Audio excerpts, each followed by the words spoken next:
It's an absolutely wild day in the world of Magic the Gathering.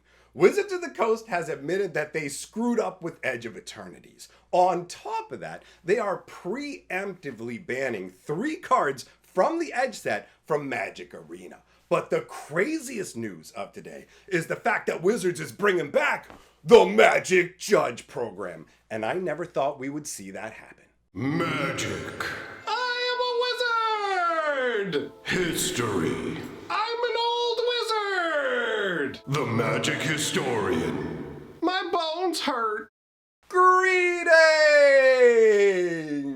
owners of fine luxury cardboard rectangles, my friends.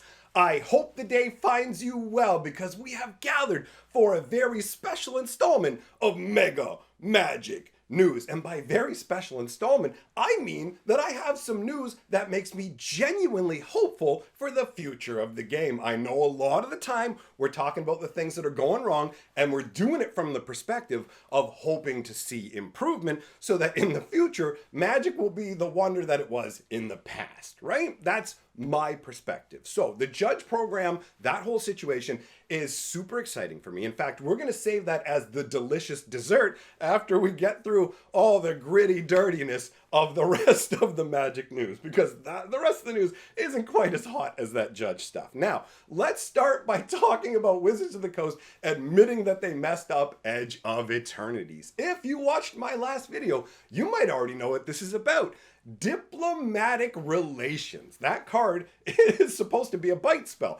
But if you didn't see the video, they messed up and worded it in a way where you could literally not have any creatures out and just go, I'll have your own creature bite himself. Somebody made a fantastic joke saying, the only reason that Wizards admitted they messed this up is they didn't want people playing this card and saying, I want your creature to have relations with itself. Which is, that's a pretty good joke, right?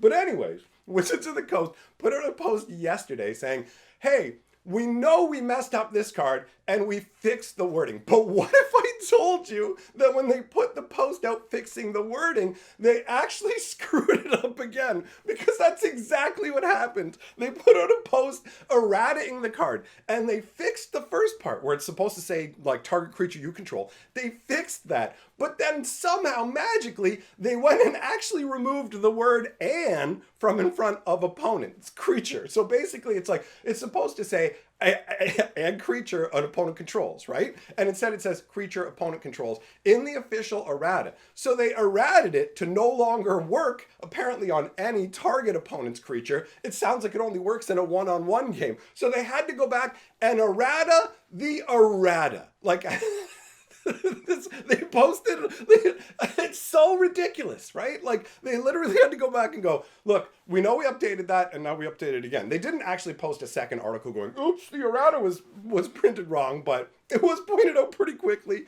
and Wizards fixed that. But it's amazing because it required them going back and actually essentially deleting something from the text. It's really confusing. And actually, speaking of confusing errors, I'm going to put a card up on the screen for you right now. This is a card I actually cracked in a booster pack. I didn't notice the problem with it. It took me like 7 times of looking at this card to figure out where they screwed up. And if you're like me, your brain's probably not even going to notice the error. It's down in the flavor text. Go ahead and read it. And if you're still going, wait, what's wrong? It seems fine to me. It's because your brain fixes things. There's actually 2 copies of the word "the" in the flavor text, right? So when you look at it, you go, wait a minute, this is double "the." Now this can be easily caught by a spell, well, not the spell checker, sorry, but one that actually checks your grammar, right? Because grammatically, you never use "the" twice in a row. They're lucky it didn't show up in the actual rules text because then they would have to go, well, that's not supposed to be in there. With the flavor text, they can ignore it. But this overall speaks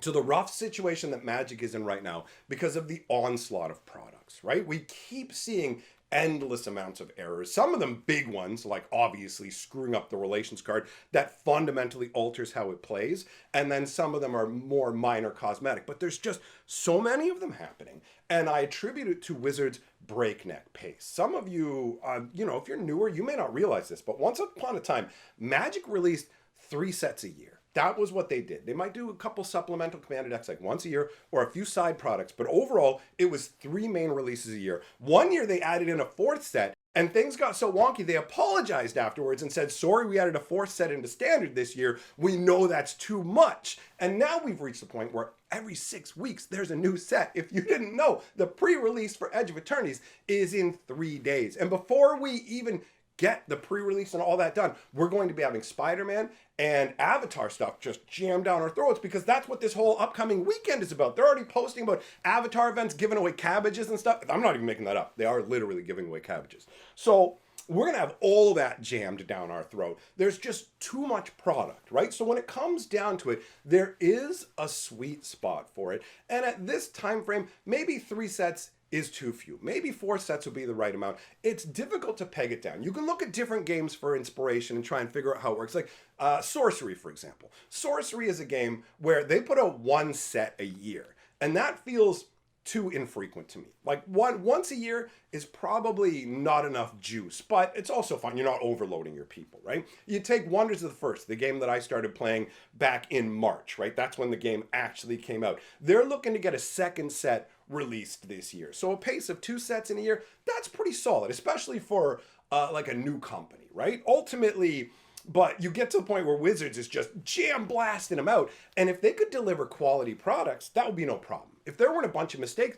that would be no problem. Keep making your stuff, doing your stuff, guys. But they're messing up with the quality of the cards. They're messing up with the rules text of the cards, and the power creep in each set seems to be progressively pushing upwards. And so having a set every 6 weeks also ramps the power scale. So there are a ton of problems that can be laid at the feet of this insane pace that Hasbro's just smacking Wizards on the back with a ruler. More, right? Like, that's what's going on. It's absolutely wild. So, next thing we're going to talk about is what's going on with the 3 cards banned on Arena. So, these are the Ancient Tomb, Strip Mine, and Magus of the Moon. So they're banning them on Arena, specifically in the historic format, right? And the reason for that is they don't want fast mana and they don't want easy mana disruption, right? So Ancient Tomb makes extra mana, it's going to speed you up. Strip Mine is one of the most brutal land destruction cards ever created. It's been around since pretty much, it came out in the 2nd expansion in the game, and it is a very, very strong card, right? It doesn't care if it's a non-basic, you can smoke basics with it, and your opponent gets nothing in return, right? Very, very strong.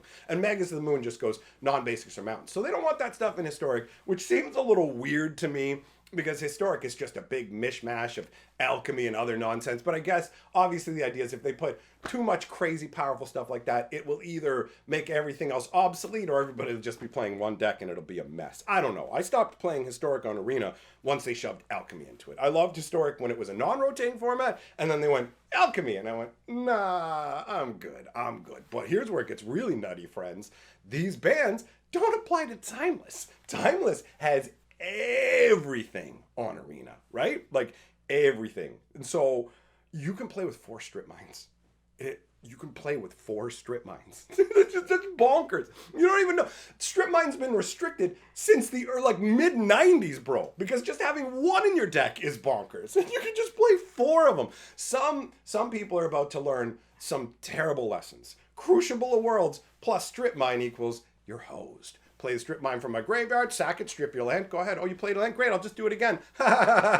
Like total lockouts. Just brutal silliness. Although Timeless on Arena is where all the absolute insanity happens, right? So, next thing I want to mention, as a random oddity, Edge of Eternity Commander decks are already in people's hands. Apparently, some of the companies that are selling them have already shipped them out. Maybe they're trying to time it in the post to show up on the release date, but that's supposed to be like a week and a half from now, right? Technically, the pre-release is only a release for those of us who can go to LGSs and stuff like that. The rest of the product, like Target, Walmart's and all them, have to wait another week. So this is actually a week and a half ahead of a release, not just 3 days. So, and this is not just one person. There are multiple reports of that, right? I don't think that I covered this in a previous video, so I just want to touch on the whole crazy pace that we talked about with Magic as well. There's the 3-year standard rotation. There's not going to be any cards rotating in 2026. So standard is going to stay the same for the entirety of 2026. So at the beginning of 2027, they can start a yearly rotation at the beginning of the year, which, I mean, being fair, it doesn't seem like a terrible idea. It ultimately gives you a solid, we're starting the year, here's where the stuff goes, rather than it arbitrarily being sometime in the fall. On top of that, it moves it away from their banning window, unless they're shifting that as well. But normally what they would do with the banning window is they would just go, well, you know what's going to happen. The new cards are coming out anyways. Rotation's going to happen. We don't have to do any bans. The rotation will solve it. So they refuse to do anything except for one ban announcement a year. And then that ban announcement, based on its placement, would ensure that they wouldn't do anything with it. So hopefully this is going to lead to something better. And actually, I'm trying to align that. Will tie in to talking about the return of the Judge program too, which is super exciting. Let me just see if there's any other news before we dive into that. There's a bunch of stuff written down here. Oh, the Final Fantasy collector boxes. This is a phenomenon, really. Final Fantasy collector boxes are still rocketing upwards. Final Fantasy is now officially way more successful than Lord of the Rings has been. I mean, at the beginning when Wizards was touting it before the set even came out, our best-selling set or whatever, sure, that could be a little bit of, hey, we're messing around with the numbers, making it look a particular way, but at this point, it's undeniable that Final Fantasy has eclipsed Lord of the Rings, especially in regards to the collector booster boxes, because once the One Ring was found, the interest in collector boosters kind of nosedived to a degree. There were still people who wanted the Elven Ring. There were still people who wanted the Dwarven versions of the One Ring, that kind of stuff. But ultimately, the big chase that was driving everything was settled really quickly. That One Ring was found super fast, and it was actually found here in Canada a couple hours from where I am, which is crazy. But that One Ring situation was the big hype surrounding the Lord of the Rings. So the collector boxes, they did all right after that point. They didn't go crazy to the moon. They also didn't collapse into nothing. But Final Fantasy collector booster boxes have just continued to skyrocket upwards as all the supply has been sucked out of the market, right? There's some that are still going to come through Magic Arena Direct. If you don't know what that is because you don't play Arena, they have special tournaments where you can win booster boxes. And one of the prizes for one of those events was Final Fantasy collector booster boxes. So there will be some of those making their way out into the wilderness. But what's going down with these is you only have a couple of different categories of people who own these collector booster boxes. You have people who are going to crack them because they want the Final Fantasy cards. That removes them from the supply chain. You have people who want to collect Final Fantasy items, not open them, and just keep them on the shelf, or booster box collectors who just want to keep those, slap those up on the shelf, right? So those don't affect the supply in terms of a positive way either, because they're removed from circulation. And the only thing left are the people who actively want to sell their boxes in a dwindling supply market. And there's a bunch of people who are buying and holding these boxes to flop them out. It could get to the point where Final Fantasy booster boxes, collector boxes, are worth like 2,000 US a piece or more. And this could easily lead to a knock-on effect with the upcoming Spider-Man and Avatar sets where people freak out thinking, wait a minute, I couldn't get the Final Fantasy stuff. It went to the moon. I have to get this with the new Spider-Man stuff, or I have to get the Avatar. Now, the question remains to be seen. How much demand is there for Avatar? How much demand is there for Spider-Man versus Final Fantasy? I feel like Spider-Man has a better chance of competing with Final Fantasy than Avatar does, because ultimately Avatar feels smaller than Marvel or Final Fantasy. That's a very fair statement to make, because Avatar is essentially just two series, if I'm not mistaken, and that abysmal live action movie that I was foolish enough to go and see in the theater. I paid to see that in the theater, and I paid extra for 3D. It's one of the worst movies I've ever seen. They didn't even know the names of the characters. Literally, you start the movie and you're like, they're not even saying the characters right. M. Night Shyamalan started out so good making movies like Unbreakable, and then somehow we get to the point where he's like, my kids watch Avatar: The Last Airbender, I'm gonna make a movie, and the characters aren't even gonna know their own names. Like, what is this, right? So I'm not gonna get too far down the road on that one, but Avatar is not as big a property. So it will remain to be seen what's going to happen with those collector booster boxes. But the Final Fantasy collector booster boxes aren't just being pushed by the chocobos. I'll tell you that right now. This is a phenomenon on another level. So I don't really know if there's anything they can do that will be bigger than this, right? There are people who are out there saying Star Wars will be as big or this will be as big. Well, first of all, we don't even know if we're doing those properties. And secondly, we don't know how it's going to go. I will admit that I underestimated Final Fantasy, so I may be underestimating Avatar, but it feels like a strong bet to say Final Fantasy is going to crush compared to Avatar, and it will probably beat Spider-Man 2. There's a good kind of mesh between Magic the Gathering and Final Fantasy where a lot of it doesn't feel too divergent from Magic's normal nature. But Spider-Man is going to be the first major departure from regular Magic the Gathering. We're talking city streets, Peter Parker slinging webs in your face, give me pictures of Spider-Man, you punk, that kind of stuff, right? So it's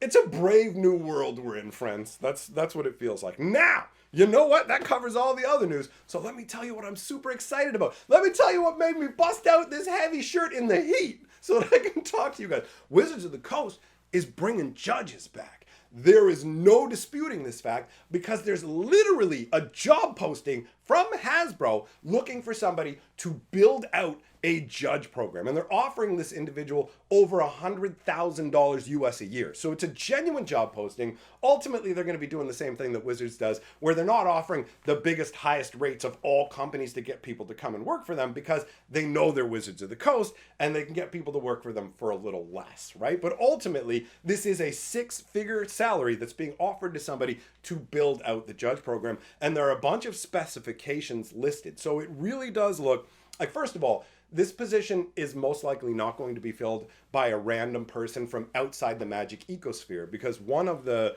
key requirements for this job is you have an incredible understanding of the Magic rules set, right? So there are some crazy high level, like level 4, level 5 judges out there. There's only a handful. Actually, speaking of which, I met a level 4 Magic judge when I was at the Wonders event back in March. That's hilarious. He was a really nice guy. But anyways, the whole thing goes like this. Wizards of the Coast is going to build out a judge program. They're going to hire somebody probably who already is like has a working relationship with them, right? Somebody who really knows the rules well. I'm guessing this job can only go to a handful of individuals. You're going to need a high-level Magic judge who also has the operational capacity to build out an organization style setup, right? Because the Magic Judge program has been around for a long time. I was a Magic Judge for a long time. I've run a ton of different tournaments, and it's a program that was done basically just out of passion, right? They did have a reward program for a while where they would send you out special promos under certain conditions, but ultimately, mostly, this was just done by people who were super passionate about Magic, who wanted to make sure that other people had the ability to go and play. That's why I got into judging, right? So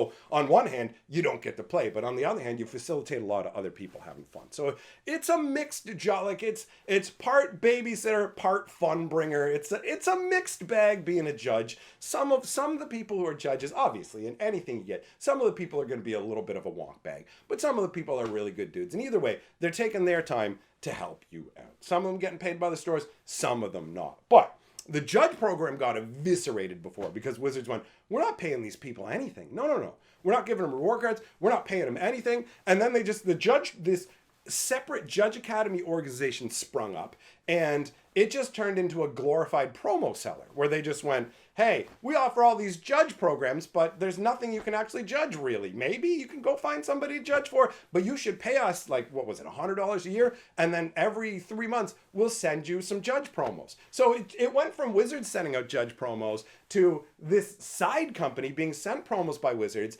and then people paying them $100 and then them sending them the promos. And then that side Judge Academy started to have problems with Wizards, and Wizards was like, we're not sending you promos anymore. We're kind of done with you. And then they were just like, the promos are a basic island. Will you still pay us money? And the whole thing just fell apart because Wizards pulled support. And we didn't know why Wizards had just kind of cut ties. But apparently the reason is they realized that competitive Magic is actually genuinely important to the health of the game.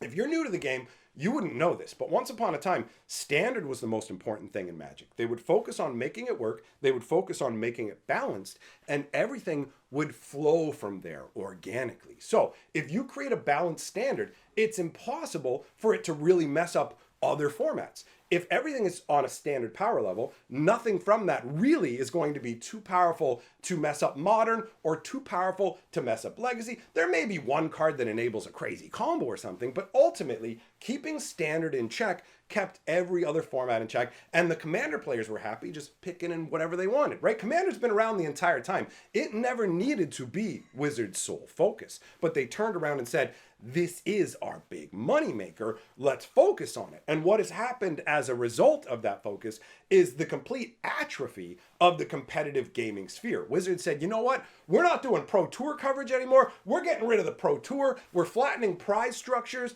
It's all going to be about Command Fest. It's all going to be about casual, whatever. And then they turned around and looked at their numbers and they went, we're selling a lot less booster boxes of standard cards, and we made a lot of money off of standard players, and these standard players kept secondary market values on singles really high. So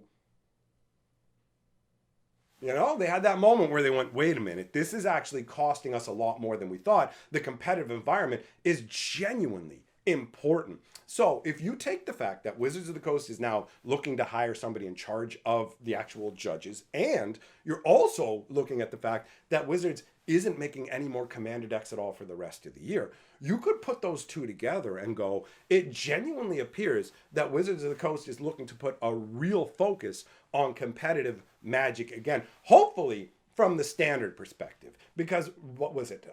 Throne of Eldraine was when things went right off the rails. Wizards of the Coast went, okay, we now have fire design, which hilariously did set the game on fire. But it's supposed to be like fun, interesting, exciting, and all this kind of stuff, right?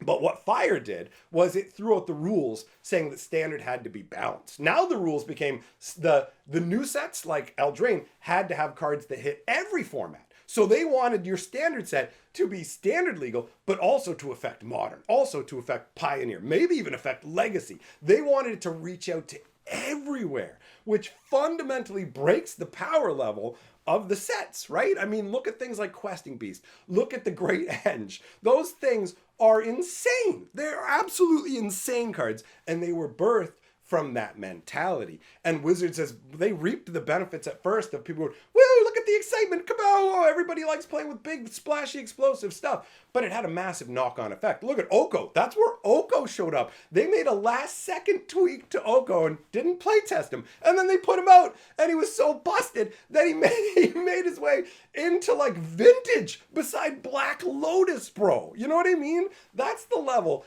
of crazy design. And so the fire design came about when Wizards had decided, we don't care about competitive, whatever. You want to play competitive? Go on Arena. That's where standard is. And then they went, why are we buying standard cards? Oh, we need that money. So Modern also has been brutalized too, just so you know. They basically went, Modern's a non-rotating format that people seem to like playing. Now, how do we force a rotation into that? And people will argue and go, listen, when you say it's a forced rotation, you're actually wrong because nothing is rotating. When people call it a forced rotation, what they actually mean is you have to play with the newest cards or you can't play. If you look at what's dominating Modern, surprise, surprise, it comes from the Modern Horizon set, the newest one, that Wizards of the Coast aimed straight at Modern and made cards so broken that you had no choice but to engage with them or you couldn't play the format. But unfortunately, this has caused some serious damage to Modern. People play non-rotating formats because they don't want them to rotate. And the whole pedantic, well, actually all the cards you have didn't rotate so you can still play with them. Well, can they win? Can they do anything? Well, no, because all the new cards are too powerful, but you shouldn't call it rotation. Why? Everybody knows everybody gets what that concept means. Your pedantry doesn't help the situation, right? So, yeah, that's the scenario we're in now, where Wizards of the Coast has brutalized standard. They have brutalized Modern. They've basically obliterated the competitive environment altogether. And who knows, maybe they're going to lean into it so much that even competitive EDH will start to get some more going on. But clearly the writing is on the wall for Wizards, and they've realized that everybody's a casual. Who cares? Kitchen table's the only thing that matters.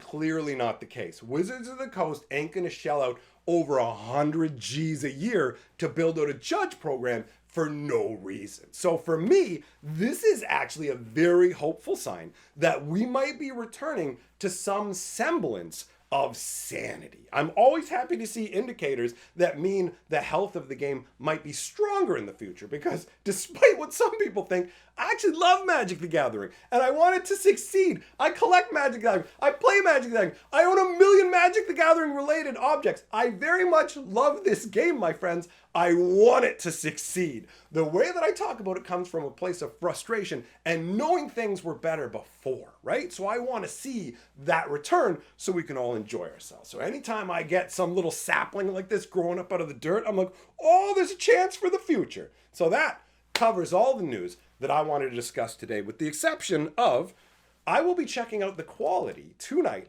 of the North American Edge of Eternity stuff. I've already opened the Japanese stuff over on my live stream channel, so if you want to see that, you can go and check that out. I'll be there tonight opening up this pre-release kit and taking a look at what the North American quality is like. Thanks for coming by, my friends. A big shout out to my channel members and patrons. You guys rule. And I will see you all, my friends, in the next video.